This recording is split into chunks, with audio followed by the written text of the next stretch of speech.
You know, magbabayad tayo ng parking sa SM. Turo ko sa inyo yung bagong machine para sa pagbabayaran ng parking sa SM. Kung paano magbayad. Tara, samahan nyo ako. Ito. Pakita ko sa inyo Ito no. Yan, dyan tayo magbabayad. Parking solution. Type mo lang dito pay your parking. Yan. Type mo lang dyan yung plate number mo.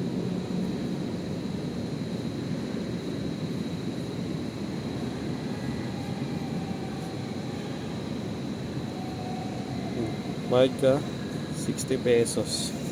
Pwede dyan 100, 10 piso, tsaka cash na 50 o di kaya 100.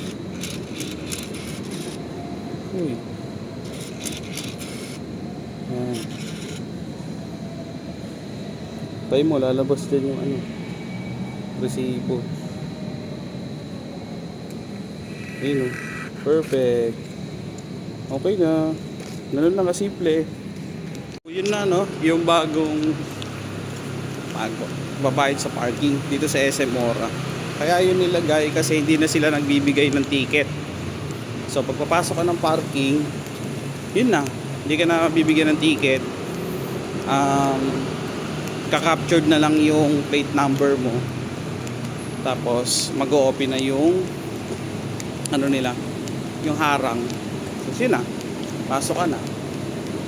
Ma-record na dun kung gaano kakatagal ng park. Tapos, pag nagbayad ka, kalagay din nun kung magkano yung babayaran mo. Hindi ka napipilan sa mga cashier. Galing, di ba? So, yan. Ito nga pala yung proseso dati. No? Yan, kukuha ka ng ticket para bago ka pumasok sa parking para sa barikada. Yan. So, ngayon, is 2026 June. Yan. Hindi ka na kukuha ng ticket, wala na sa'yo ibibigay ng ticket. Pagka pumesto ka dyan dun sa may dilaw na logo, pag pwesto mo doon, pag naka-upload na yung plate number mo, automatic magbubukas na yung barikada. Tapos ayun na, pwede ka nang pumasok. Tapos yung automatic na magre-record kung ilang oras ka na sa park. Kung bayad ka, may kailan mo na rin kung magkano ba yan.